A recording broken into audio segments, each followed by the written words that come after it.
Okay, so day 2, and I was not getting a reaction with the small motorcycle battery charger. So I borrowed my neighbor's car battery charger.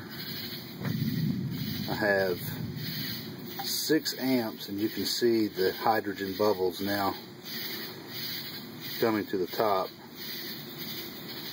So I hope to get a little bit more done in the next 24 hours, if it's even going to take that long. But I used, instead of salt, I used washing soda, which is just it's just sodium carbonate, not baking soda, but washing soda. And this is the reaction. I just hooked this up. It's been running for about 60 seconds, as long as I've been doing this video, and already that's the reaction that I'm getting.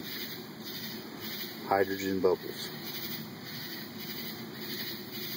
I'll update you later.